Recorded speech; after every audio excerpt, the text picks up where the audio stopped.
મિત્રો, આજે આપણે વાત કરવાના છીએ જીએસઆરટીસી દ્વારા કંડક્ટરની ભરતી બહાર પાડવામાં આવેલી છે. તેમનું ઓનલાઈન ફોર્મ કઈ રીતે ભરવું એના વિશે ચર્ચા કરીશું. અહીં મિત્રો કંડક્ટર લાયસન્સ છે એ તમારે કઈ રીતે એનો નંબર નાખવાનો છે, કઈ રીતે કઢાવવાનો છે. બેઝ નંબર અહીંયા ફરજિયાત તમારે આપવાનો છે, તો આ બેઝ તમને ક્યાંથી મળશે? ફોર્મ ભરવાની સંપૂર્ણ માહિતી તમને આ વિડીયોની અંદર આપવાની છે, તો વિડીયોને પૂરો જોવા વિનંતી. જો તમને વિડીયો ગમે તો લાઈક કરી દેજો, તમારા મિત્રો સુધી શેર કરજો અને ચેનલને સબસ્ક્રાઈબ કરી લેજો, જેથી આવી કોઈ પણ માહિતી આપ સુધી પહોંચતી રહે. તો ચાલો શરૂ કરીએ.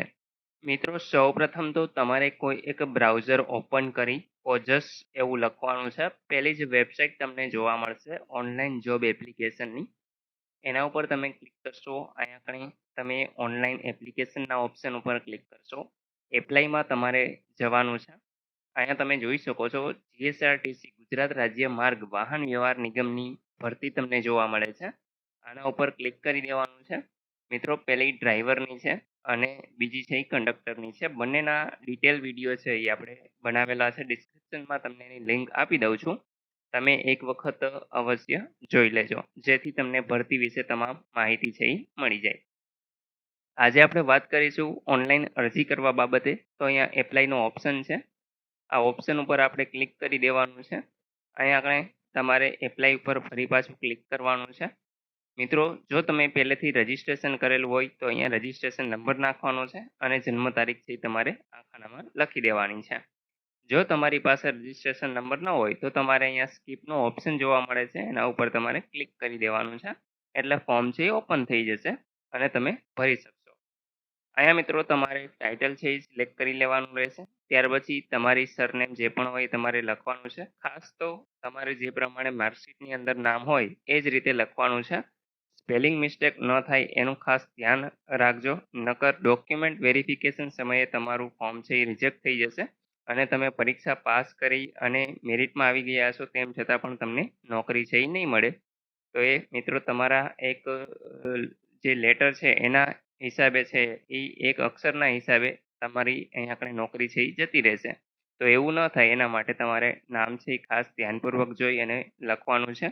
સરનેમ, ત્યાર પછી ફર્સ્ટ નેમ લખી દેવાનું છે અને પિતાનું નામ અહીંયા લખવાનું છે. તમારા માતાનું નામ લખી દેવાનું છે. મેલ કે ફિમેલ જે પણ હોય એ તમે અહીંથી સિલેક્ટ કરી લેશો. તમારી જન્મ તારીખ છે એ તમારે અહીંયા આગળ લખી દેવાની રહેશે. અને ત્યાર પછી મિત્રો આગળ તમે એ જોશો તો અહીંયા આપણે મેરિટલ સ્ટેટસ એટલે કે તમે મેરેજ કરેલા છે અથવા તો મેરેજ કરેલા ન હોય તો અનમેરિડ છે એ સિલેક્ટ કરી લેવાનું છે. અહીંથી તમારે કેટેગરી સિલેક્ટ કરવાની છે, જેમાં જનરલ કેટેગરી હોય, ઈડબ્લ્યુએસ, એસસી, એસસીબીસી અથવા તો એસટી જે પણ હોય એ તમે અહીંથી સિલેક્ટ કરી શકો છો. અહીં મિત્રો જનરલમાં તમે સિલેક્ટ કરશો તો તમારે કંઈ પણ બીજી વિગત નહીં ભરવાની થાય, પરંતુ જેવું તમે ઈડબ્લ્યુએસ કરશો તો અહીંયા આપણે તમારી પાસે ઈડબ્લ્યુએસનો નંબર માંગશે, કઈ તારીખે તમે એ સર્ટિફિકેટ કઢાવેલું છે તારીખ અને કયા અધિકારી દ્વારા કાઢી દેવામાં આવેલું છે એ તમારે અહીંથી સિલેક્ટ કરવાનું છે. એ જ રીતે એસસી કેટેગરીમાં પણ સેમ અહીંયા આપણે કાસ્ટ સર્ટિફિકેટ માંગશે અને એ જ ડિટેલ એસસીબીસીની અંદર મિત્રો બે ડોક્યુમેન્ટ છે એ તમારે જોશે. એક તો કાસ્ટ સર્ટિફિકેટ પણ જોશે અને નોન ક્રિમિનલ સર્ટિફિકેટ. તો એ કઈ તારીખે કઢવેલા છે એ અને કયા અધિકારી દ્વારા કાઢી આપવામાં આવેલા છે તમામ વિગત છે એ તમારે અહીંયા ભરવાની થશે. એ જ રીતે એસટીની અંદર તમારે કાસ્ટ સર્ટિફિકેટ છે એ આપવાનું રહેશે. તો એની ડિટેલ અહીંયા તમને જે પણ કાસ્ટમાં હોય એ તમારે સિલેક્ટ કરી લેવાની છે અને ત્યાર પછી ભરી દેવાનું રહેશે. ત્યાર પછી મિત્રો નીચે તમે સ્ક્રોલ કરાવશો તો અહીંયા આપણે કમ્યુનિકેશન ડિટેલ એટલે કે તમારે હવે એડ્રેસ છે એ આપવાનું છે, તમારી સુધી કઈ રીતે કોન્ટેક્ટ થઈ શકે. તો અહીંયા મિત્રો તમારે પરમેનન્ટ એડ્રેસ અને જે પ્રેઝન્ટ એટલે કે અત્યારનું હાલનું એડ્રેસ છે એ ભરવાનું થાય છે. તો અહીંયા હાલનું એડ્રેસ તમારે ભરી દેવાનું છે. રાજ્ય તમે અહીંથી સિલેક્ટ કરશો. એ રીતે તમારે અહીંયા જિલ્લો છે એ સિલેક્ટ કરી લેવાનો રહેશે. જિલ્લો સિલેક્ટ કરશો એટલે એ રીતે તમને અહીંયા આપણે તાલુકાનું લિસ્ટ છે એ જોવા મળશે. એમાંથી તમારે તમારો તાલુકો સિલેક્ટ કરવાનો છે અને અહીંયા તમને જે પણ લાગુ પડતા હોય એ પિનકોડ નાખી દેવાના છે. અહીંયા તમારો મોબાઈલ નંબર આવશે અને એ જ મોબાઈલ નંબર ફરી તમારે આ ખાનામાં પણ લખી દેવાનો છે. સામે તમે જોશો તો અહીંયા આપણે પરમેનન્ટ એડ્રેસ એ જ રીતે મિત્રો તમારે લખી દેવાનું છે. તમારું રાજ્ય સિલેક્ટ કરવાનું છે. અહીંથી મિત્રો જિલ્લો છે એ સિલેક્ટ કરી લેવાનો છે. જો બંને સેમ જ હોય તો પણ અહીં આપણે તમારે એ જ રીતે સેમ સિલેક્ટ કરી લેવાનું રહેશે. અલગ અલગ હોય તો એ રીતે નાખી દેવાનું છે. ત્યાર પછી મિત્રો અહીંયા તમારું ઈમેલ એડ્રેસ નાખવાનું છે અને એ જ ઈમેલ એડ્રેસ ફરી પાછું તમારે કન્ફર્મ કરી દેવાનું, એટલે કે પાછું એને જ તમારે લખી નાખવાનું રહેશે. ત્યાર પછી અન્ય માહિતીની વાત કરીએ તો જો તમે કોઈ રમતગમતની અંદર ભાગ લીધેલો હોય અને તમારી પાસે લાયકાત હોય તો અહીંયા યસ કરી દેવાનું છે.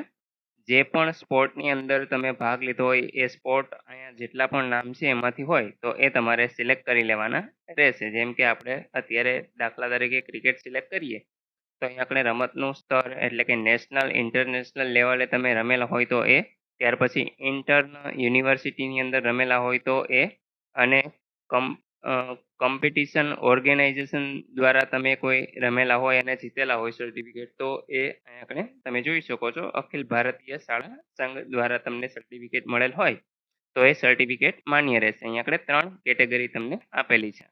તો એ લેવલનું તમારી પાસે સર્ટિફિકેટ હોય તો તમે અહીંયા આપણે એપ્લાય કરી શકો છો.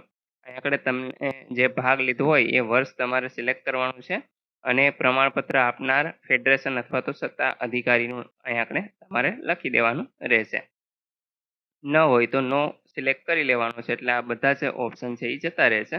એ જ રીતે તમને જો કોઈ ખોડખાં પણ હોય, ડિસેબિલિટી હોય તમારા શરીરની અંદર તો યસ કરવાનું છે.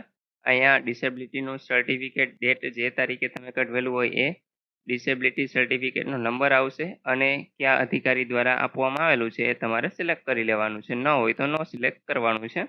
મિત્રો તમે જો ફિઝિકલ હેન્ડીકેપ હોય અને તમે પેપર લખવા માટે અહીં આપણે છે એ કેપેબલ ન હોય અને તમારે કોઈ વ્યક્તિ જોતું હોય તો એના માટે તમારે યસ કરવાનું છે. ન જોતું હોય તો નો સિલેક્ટ કરી લેવાનું રહેશે. ત્યાર પછી મિત્રો તમારી પાસે કોઈ કોમ્પ્યુટર નોલેજનું સર્ટી છે એ ફરજિયાત હોવું જરૂરી છે. સરકારનો એક ઠરાવ છે તો એ ફરજિયાત તમારે છે એ અહીંયા સર્ટિફિકેટ હોવું જોઈએ.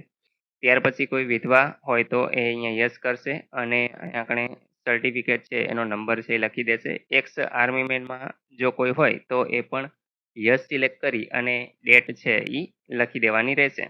ન હોય તો અહીંયા બધી જ નો છે એ તમારે કરી દેવાનું છે. તમે મિત્રો સરકારી કે અર્ધ સરકારી સંસ્થા અથવા તો અન્ય કોઈ બોર્ડ કે કોર્પોરેશનની અંદર ફરજ બજાવતા હોય તો યસ કરવાનું છે, અન્યથા નો કરી આગળ વધવાનું છે.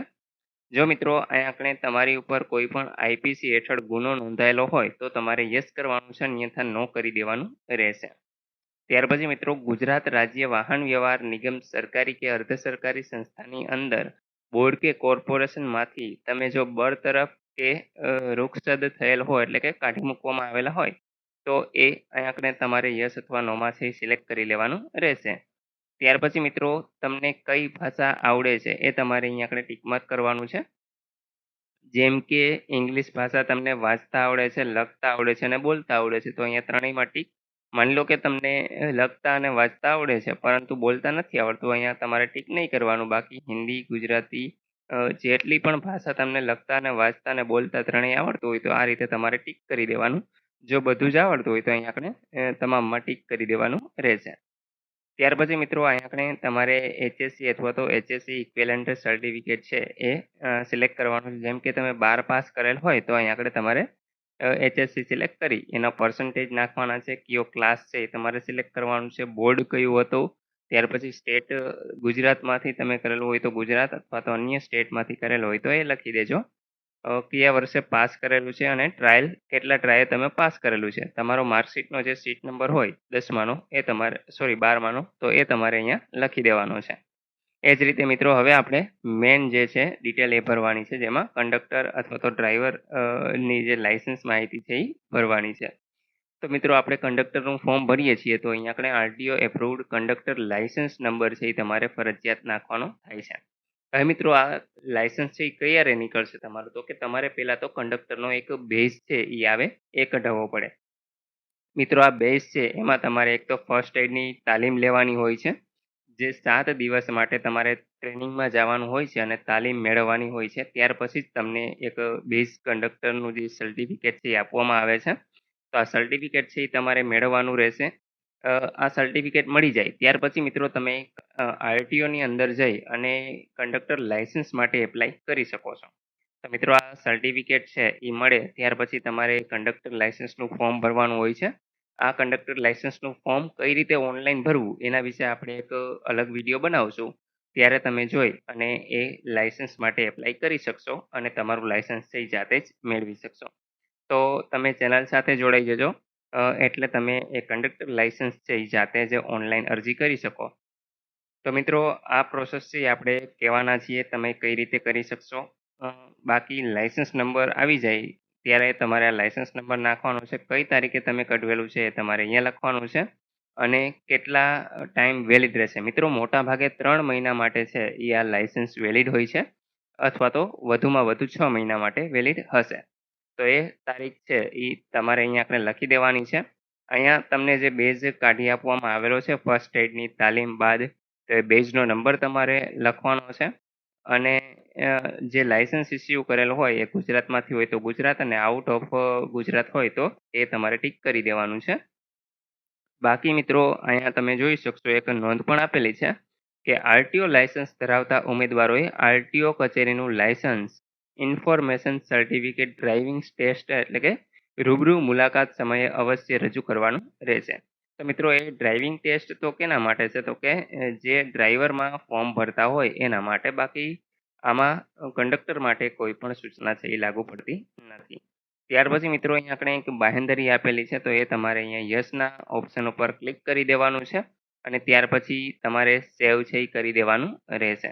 તો મિત્રો તમારું આ ફોર્મ છે એ સબમિટ થઈ જશે અને તમને એક એપ્લિકેશન નંબર છે એ આપવામાં આવશે. નંબર આવી જાય મિત્રો ત્યાર પછી તમારે અહીંયા ફોટો અને સિગ્નેચર અપલોડ કરવાના છે.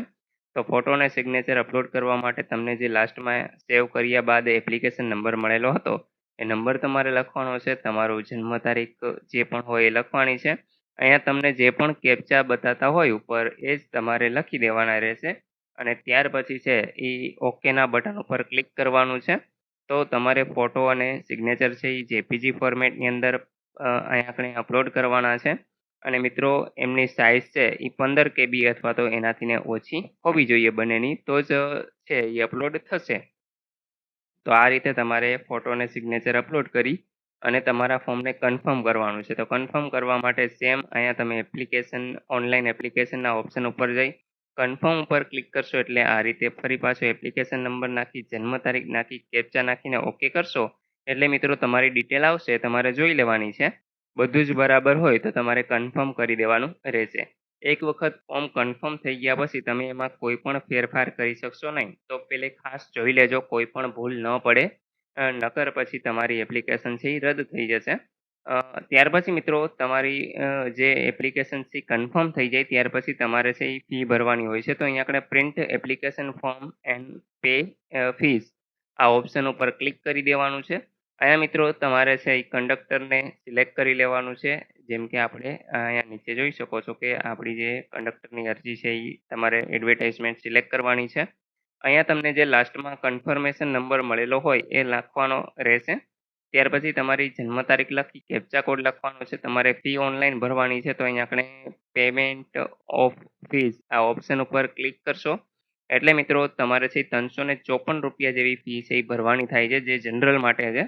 બાકી ઓબીસી હશે તો 250 રૂપિયા જેવું થશે એટલે કે 254 રૂપિયા જેવું. એસસી એસટી કેટેગરીને પણ સેમ 254 રૂપિયા ભરવાના થશે.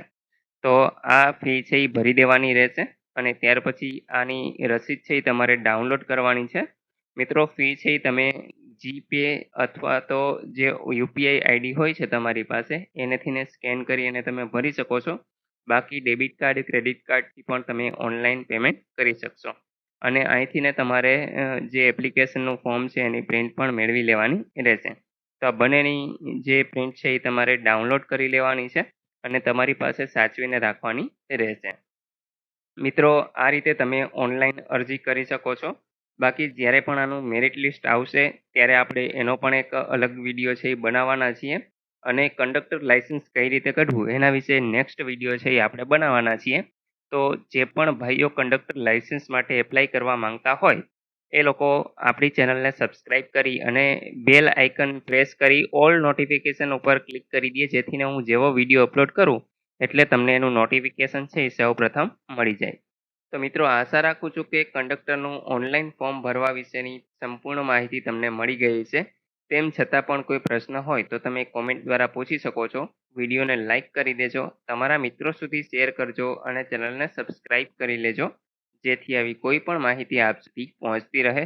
વિડીયો જોવા બદલ આપનો ખૂબ ખૂબ આભાર. મળીએ એક નવા વિડીયો સાથે. ત્યાં સુધી જય હિન્દ.